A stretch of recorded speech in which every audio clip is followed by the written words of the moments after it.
आपको सेल के बारे में बताया गया था, विद्युत सेल।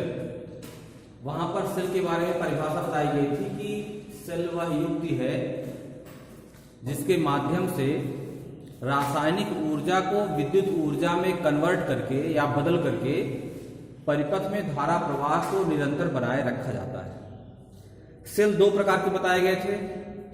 पहले प्रकार के सेल को हम कहते हैं प्राथमिक सेल या प्राइमरी सेल। दूसरे सेल को हम कहते हैं द्वितीयक सेल या सेकेंडरी सेल। तो प्राथमिक सेल जो होते हैं उनके मटेरियल अगर एक बार समाप्त हो जाएं तो फिर दोबारा उनको यूज आप नहीं कर सकते।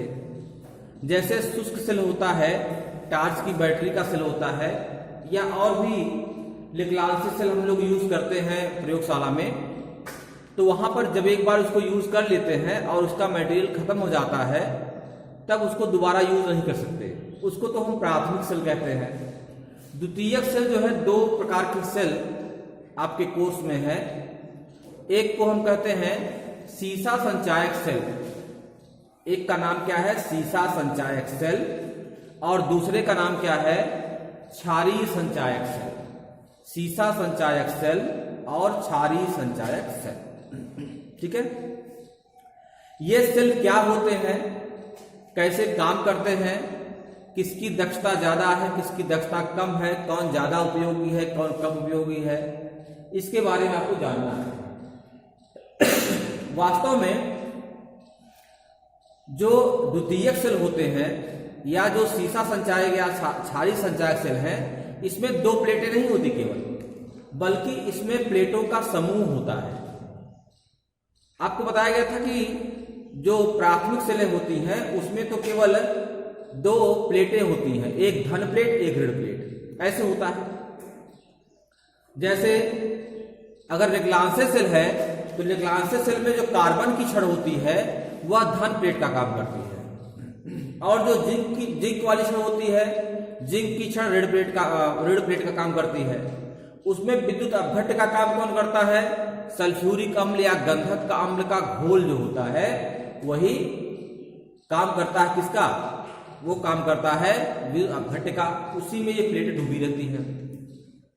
लेकिन वास्तव में जो द्वितीयक सेल होता है, क्योंकि इसको हम बार बार यूज कर सकते हैं, इससे ज्यादा समय तो धारा हमको एक साथ लेनी होती है, समझ रहे बात को। जैसे टार्च का सेल है तो आप बहुत लंबे समय तक 2 घंटे 3 घंटे नहीं जलाते हैं उसको, आप कुछ देर जलाते हैं छोड़ देते हैं, कुछ देर जलाते हैं छोड़ देते हैं। लेकिन जो ये इस प्रकार के द्वितीयक सेल होते हैं, इनको हम काफी देर तक इनका यूज कर सकते हैं और बाद में उनको हम चार्ज भी कर सकते हैं। तो इसमें क्या होता है कि प्लेटों का समूह होता है। जैसे मान लीजिए उसमें मान लीजिए 9 प्लेटें हैं या 7 प्लेटें हैं या 11 प्लेटें हैं, विषम संख्या में प्लेटें रहेंगी। उसमें अगर 7 प्लेटें हैं तो उसमें जो 4 प्लेट है वो धनावेशित प्लेट रहती है, वह एक क्वालिटी की रहती है। 4 प्लेटें जो है वो एक क्वालिटी की रहेंगी और वो धनावेशित रहेंगी। जो 3 प्लेटें बचेंगी वो तीनों एक क्वालिटी की रहेंगी, ठीक है, और वो अलग रहेंगी। तो उन चारों प्लेटों को हम आपस में कनेक्ट कर देते हैं। ध्यान दीजिए, सुनिएगा हर चीज। चारों प्लेटों को आपस में हम कनेक्ट कर देते हैं तो वह एक प्लेट की भांति व्यवहार करती है। उस एक प्लेट का जो विभव है वो काफी ऊंचा हो जाता है। और जो ऋण प्लेटें होती हैं उसमें जो बची प्लेटें होती हैं, 3 प्लेटें बची हैं या 5 जो भी बची हुई है, उसको हम एक साथ कनेक्ट कर देते हैं तो ऋण प्लेट का विभव काफी नीचा हो जाता है। फिर जब दोनों के कॉम्बिनेशन को हम ज्वाइंट करते हैं तो विभवांतर काफी ज्यादा हो जाता है, इसलिए अधिक धारा हमको प्राप्त होती है। समझ रहे बात को। अब यह निर्भर करता है कि विद्युत अपघट्य कैसा है और उसमें इलेक्ट्रोड जो है वह किस पदार्थ के बने हुए हैं। तो पहले आपको हम बताएंगे सीसा संचायक सेल, ठीक है। आप हेडिंग डाल सकते हैं सीसा संचायक सेल, या उसको हम कहते हैं लेड एक्यूमुलेटर, लेड एक्यूमुलेटर या सीसा संचायक सेल, ठीक है ना।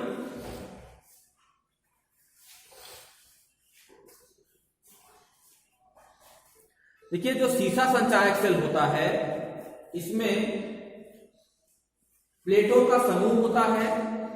इसमें धन प्लेटें जो होती हैं, इसमें जो प्लेटें होती, पहली बात जान लीजिए कि वह लेड और एंटीमनी मिश्र धातु की बनी होती है। कौन कौन सा मिश्र धातु की? लेड और एंटीमनी। ठीक है, आप इसको नोट भी कर सकते हैं जानने के लिए कि जो सीसा संचायक सेल होता है उसमें जो प्लेटें होती हैं वह सीसा और एंटीमनी मिश्र धातु की बनी होती है। ठीक है, और जो धन प्लेटें होती हैं उसमें सीसा एंटीमनी मिश्र धातु के भीतर उसमें जालियां कटी होती हैं, उन जालियों के भीतर रेड लेड का, ठीक है, रेड लेड समझ रहे हैं, Pb3O4, रेड लेड का Pb3O4 रेड लेड है, रेड लेड का गंधक के अम्ल में बना हुआ पेस्ट भरा जाता है। मतलब धन प्लेट में क्या होता है कि सीसा और एंटीमनी मिश्र धातु की प्लेटें होती हैं, ठीक है, जिनमें लिथार्ज माफ कीजिएगा रेड लेड का गंधक के अम्ल में बना हुआ पेस्ट भरा जाता है। ऐसी जो प्लेटें होती हैं जिसमें रेड लेड का गंधक के अम्ल में बना हुआ पेस्ट भरा जाता है, सीसा एंटीमनी मिश्र धातु की छड़ें होती हैं, उनको तो हम कहते हैं धन प्लेटें। जो दूसरी प्लेटें होती हैं वह भी इसी धातु की बनी होती हैं, किसकी? लेड और एंटीमनी की, लेकिन उसमें लिथार्ज मतलब लेड ऑक्साइड PbO, लिथार्ज या लेड ऑक्साइड PbO का गंधक के अम्ल में बना हुआ पेस्ट भरा जाता है। तो दो प्रकार की जो सेलें होती हैं, दो प्रकार की जो प्लेटें होती हैं, उसमें पहले प्रकार की प्लेटों में रेड लेड का गंधक के अम्ल में बना हुआ पेस्ट भरा जाता है, और दूसरे में जो है वह लिथार्ज का गंधक के अम्ल में बना हुआ पेस्ट भरा जाता है। पहले प्रकार की जो प्लेट समूह होती है उसको हम धन प्लेटें कहते हैं, और दूसरे प्रकार की जो प्लेटें होती हैं उनको क्या कहते हैं? उसको हम कहते हैं ऋण प्लेटें। ठीक है, इसको एक आयताकार बर्तन में भर करके दोनों प्लेट समूहों को, ये तो दो ही दिखाया गया है, दो ही नहीं होती है, इसमें धन प्लेट होती है, फिर ऋण प्लेट होती है, फिर धन प्लेट होती है, फिर ऋण प्लेट, एकांतर क्रम में धन प्लेटें और ऋण प्लेटें जो है एकांतर क्रम में व्यवस्थित होती हैं, एक के बाद एक। सभी धन प्लेटों को हम एक साथ कनेक्ट करते हैं और ऋण प्लेटों को एक साथ कनेक्ट करते हैं। अब यहाँ पर बनाने की जगह नहीं बची हुई है, किताब आप पढ़ेंगे तो चित्र आपको मिलेगा। ठीक है, तो इस तरह से धन प्लेटों के समूह को हम एक प्लेट की भांति व्यवहार करता है वो, और ऋण प्लेटों का जो समूह है वो एक की भांति व्यवहार करता है, दो प्लेटों के इक्विवेलेंट हो जाता है और वो धारा आपको देता है। ये सभी जो प्लेटें होती हैं एकांतर क्रम में हमने बताया आपको, वह गंधक के अम्ल में अर्थात सल्फ्यूरिक अम्ल के घोल में डूबी रहती है। सल्फ्यूरिक अम्ल के घोल में डूबी रहती है। सल्फ्यूरिक अम्ल का जो वियोजन है वो हाइड्रोजन आयन में और सल्फेट आयन में हो जाता है, हाइड्रोजन आयन में और सल्फेट आयन में हो जाता है। समझिए बात को। जब हम सेल को पहली बार आवेशित करते हैं, जब हम सेल को पहली बार आवेशित करते हैं तो उस समय क्या होता है कि जो सल्फेट आयन है, जो सल्फेट आयन है वह धन प्लेट की तरफ जाते हैं। देखिए ध्यान दीजिएगा, दोनों चित्रों को आप ध्यान देंगे तो दो क्रियाएं हैं, एक है आवेशित करते समय, आवेशित करते समय या धारा देते समय, जब हम उसको चार्ज करते हैं उस समय की क्रिया होती है, एक है धारा लेते समय। तो जब हाइड्रोजन सल्फ्यूरिक अम्ल का वियोजन होता है तो धारा लेते समय, मतलब उससे धारा ले रहे हैं, सेल डिस्चार्ज हो रहा है, उस अवस्था में क्या होता है कि हाइड्रोजन आयन धन प्लेट पर जाता है और सल्फेट आयन ऋण प्लेट पर जाता है। और जब इसकी उलट क्रिया करते हैं हम, अर्थात धारा उसको देते हैं, चार्ज करते हैं, तो सल्फेट आयन धन प्लेट पर जाता है और हाइड्रोजन आयन ऋण प्लेट पर जाता है। तो सबसे पहले हम बता रहे हैं आपको, जब पहली बार सेल को हम आवेशित करते हैं, ध्यान दीजिएगा, जब पहली बार हम सेल को आवेशित करते हैं तो धन प्लेट पर क्या है? धन प्लेट पर लेड, माफ कीजिएगा, रेड लेड है। आपको बताया गया कि धन प्लेट पर क्या है? रेड लेड का गंधक के अम्ल में बना पेस्ट भरा जाता है। तो गंधक का अम्ल तो ऑलरेडी है घोल में, है क्या उसमें? रेड लेड का घोल पेस्ट भरा हुआ है। मतलब क्या कि रेड लेड जो है वो धन प्लेट पर ऑलरेडी है। ठीक है, सीसा एंटीमनी की मिश्र धातु है और रेड लेड उसके अंदर ऑलरेडी है। तो जब हम आवेशित करते हैं तो सल्फेट आयन जो है वो धन प्लेट की ओर जाता है।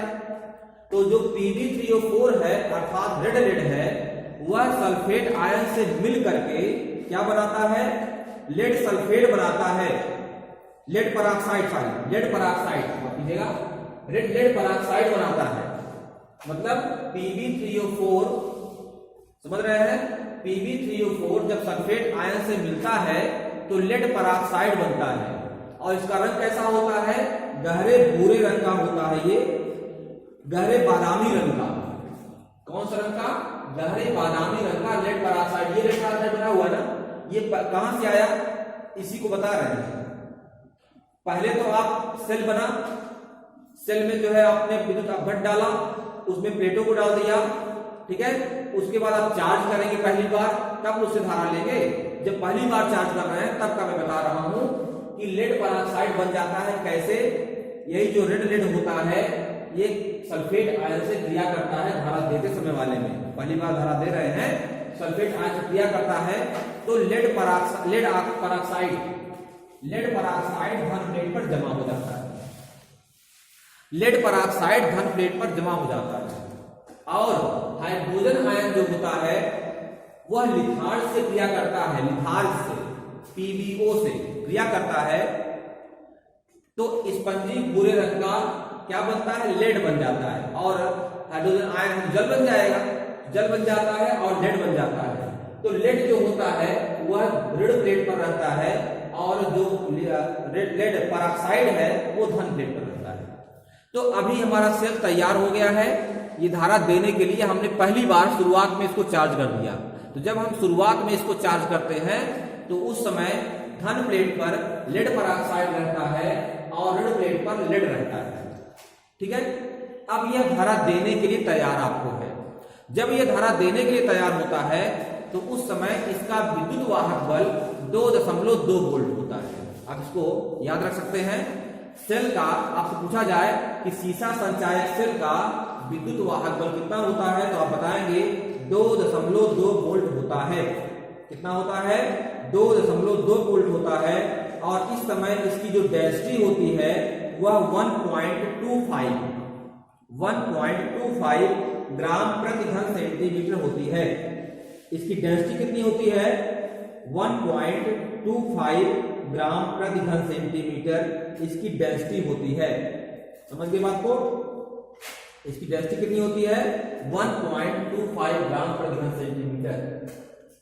विद्युत वाहक बल आप नोट कर लीजिएगा, विद्युत वाहक बल इसका होता है 2.2 वोल्ट और इसकी जो डेंसिटी होती है, घोल का जो घनत्व होता है ये होता है 1.25 ग्राम प्रति घन सेंटीमीटर।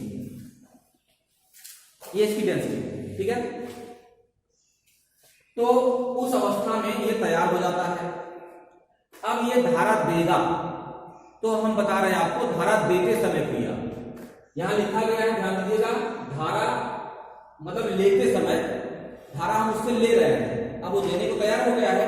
धारा लेते समय क्रिया, तो धारा लेते समय क्या होता है कि हाइड्रोजन आयन जो होता है वो धन प्लेट पर आता है और सल्फेट आयन ऋण प्लेट पर जाता है। सल्फ्यूरिक अम्ल के घोल का वियोजन होता है, यह हाइड्रोजन आयन और सल्फेट आयन में टूटता है, तो हाइड्रोजन आयन धन प्लेट पर जमा होता है और सल्फेट आयन ऋण प्लेट पर जमा होता है। तो धन प्लेट पर कौन सी क्रिया होगी, ये देखिए धन प्लेट पर क्रिया है। धारा लेते समय जो है, जब हम उससे धारा ले रहे हैं, सिर्फ धारा दे रहा है हमको, उस समय धन प्लेट पर क्रिया क्या है, PbO2। ये पहले से ही है, आपको पहले बताया हमने कि जब हमने इसको पहली बार शुरू में चार्ज किया हुआ था तो लेड परऑक्साइड बन गया था। कैसे, रेड लेड के साथ में सल्फेट आयन का सहयोग हो गया था, ठीक है। तो PbO2 पहले बन गया था। PbO2 पहले है, सल्फ्यूरिक अम्ल के घोल में डूबा हुआ है ये, ठीक है। हाइड्रोजन आयन, अब हम जब धारा लेंगे तो हाइड्रोजन आयन इस पर जमा ही होगा आकर के, वो इस पर जमा हो रहा है। 2 इलेक्ट्रॉन ये मुक्त होंगे कहां से, जो ऋण प्लेट की क्रिया होती है यहां से 2 इलेक्ट्रॉन मुक्त होते हैं, वो 2 इलेक्ट्रॉन ये एब्जॉर्ब कर लेता है तो 2 इलेक्ट्रॉन ये एब्जॉर्ब करता है, हाइड्रोजन आयन वियोजन से प्राप्त होता है, सल्फ्यूरिक अम्ल के घोल में डूबा रहता है और लेड पर ऑक्साइड उसकी प्लेट पर ऑलरेडी रहता ही है। तो इस क्रिया में क्या होता है कि लेड सल्फेट बन जाता है और जल बनता है। लेड सल्फेट बनता है और जल बनता है। यही जल जो होता है वह उसमें घुलता रहता है। पानी उसमें घुलता रहेगा तो जो घोल हमारा है उसकी डेंसिटी कम हो जाएगी, घोल हल्का हो जाएगा। तो पानी इसमें ये घुलता रहता है। ये तो धन प्लेट की क्रिया हो गई, ठीक है।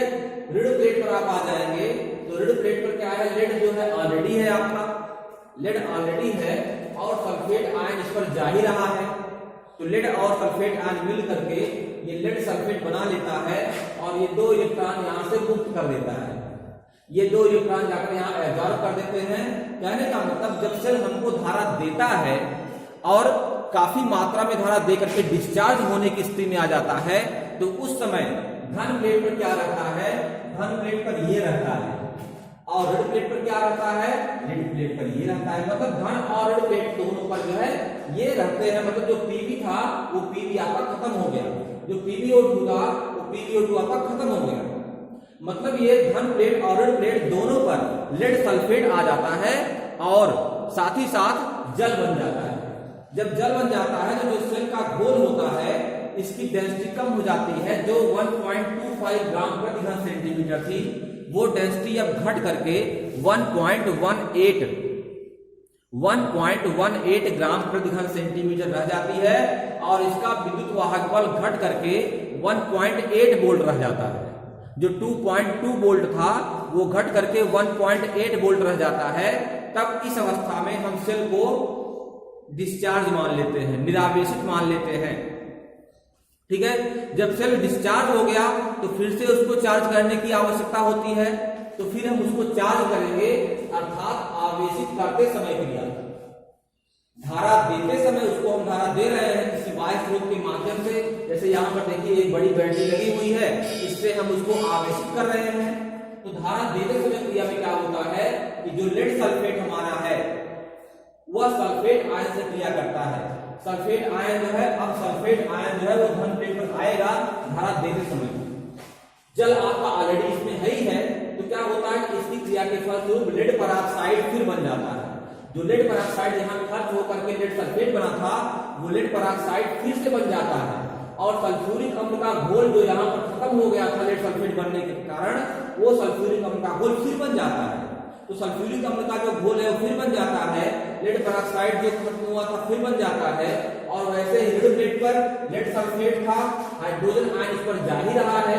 2 इलेक्ट्रॉनों को लेकर के ये फिर से लेड बन जाता है और H2SO4 यानी सल्फ्यूरिक अम्ल का घोल बन जाता है।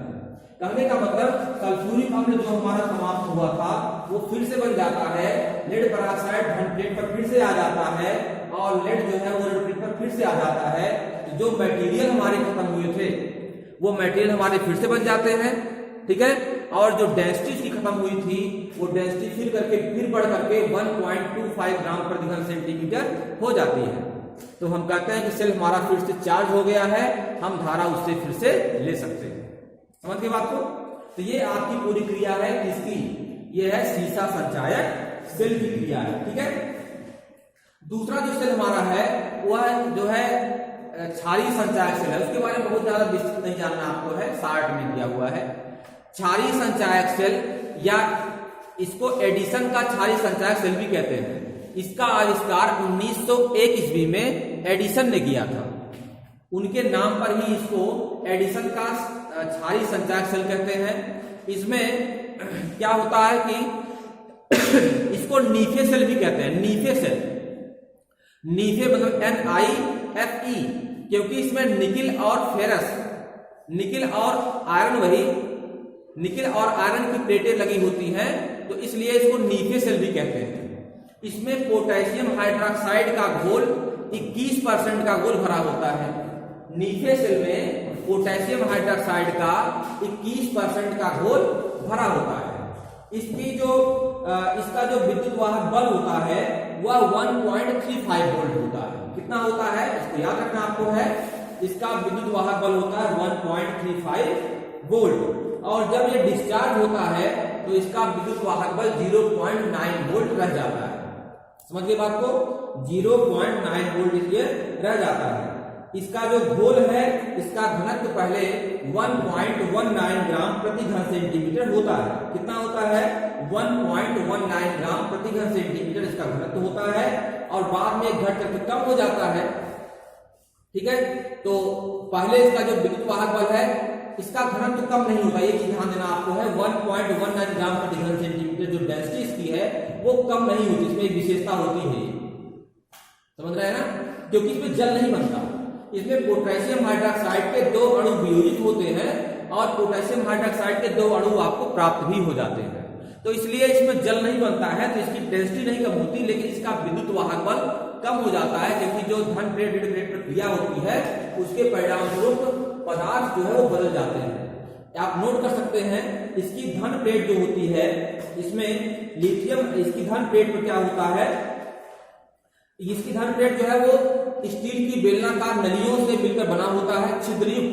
छिद्रयुक्त स्टील की बेलनाकार नलियां इसमें रहती हैं, जिसमें निकिल हाइड्रोक्साइड और निकिल हाइड्रोक्साइड NiOH3 और निकिल की जो छीलन होती है उनकी एकांतर क्रम में तहें लगी होती हैं। उसमें निकिल का चूर्ण अलग से मिलाया जाता है जिससे ये थोड़ा सा और अच्छा कार्य करे।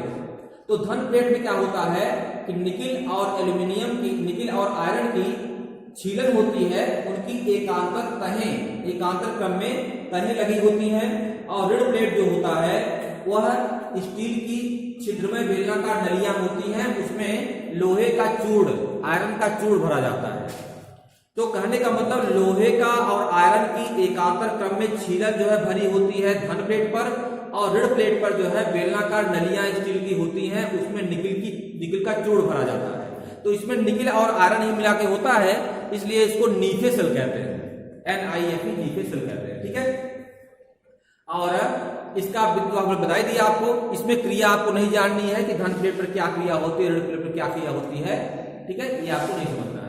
इसमें एक चीज इंपॉर्टेंट पूछा जाता है कि सीसा संचायक सेल और नीफे सेल या क्षारीय संचायक सेल दोनों की तुलना, दोनों में कौन श्रेष्ठ है, कौन अच्छा है और कौन नहीं अच्छा है। ठीक है, तो दोनों में क्या दोष है, क्या गुण है, दोनों आपको जानना है। पहला, सीसा संचायक सेल और क्षारीय संचायक सेल में, ठीक है, क्या अंतर है और क्या कौन ज्यादा अच्छा है। ठीक है, तो क्षारीय संचायक सेल की अपनी कुछ विशेषता है जिसके कारण उसको आप अच्छा मान सकते हैं, और सीसा संचायक सेल की विशेषता अपनी कुछ अलग है, इसलिए उसको भी अच्छा मान सकते हैं। तो पहले हम मान रहे हैं सीसा संचायक सेल की तुलना में, ठीक है, नीफे सेल में लाभ, मतलब नीफे सेल जो आपका है या क्षारीय संचायक सेल है, इसका क्या लाभ है। तो नंबर 1, क्षारीय संचायक सेल सीसा संचायक सेल की अपेक्षा अधिक अस्थायी, मजबूत और ड्यूरेबल या टिकाऊ होता है। अस्थायी, मजबूत और टिकाऊ होता है। कौन सा? क्षारीय संचायक सेल। क्षारीय संचायक सेल अधिक अस्थायी, मजबूत और टिकाऊ होता है। बहुत अधिक दिनों तक इसको खुला छोड़, नंबर 2, बहुत अधिक दिनों तक इसको खुला छोड़ दें अगर हम, तो यह खराब नहीं होता, जबकि सीसा संचायक सेल का अगर लगातार उपयोग नहीं कर रहे हैं तो वह खराब हो जाता है।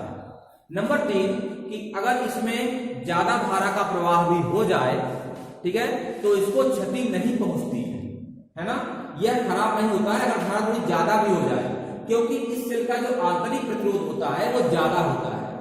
नीफे सेल का आंतरिक प्रतिरोध ज्यादा होता है, इसलिए अगर धारा थोड़ी ज्यादा हो जाती है तो भी यह खराब नहीं होता है। समझ रहे बात को? अगला है कि इसकी आयु जो होती है वह सीसा संचायक सेल की अपेक्षा ज्यादा होती है। ठीक है, ज्यादा दिनों तक ये चलता है। इसके दोष क्या है? इसका पहला दोष ये है कि इसका विद्युत वाहक बल कम होता है। सीसा संचायक सेल का विद्युत वाहक बल 2.2 वोल्ट होता है, जबकि क्षारीय संचायक का विद्युत वाहक बल जो होता है वह 1.35 वोल्ट है, बहुत कम है।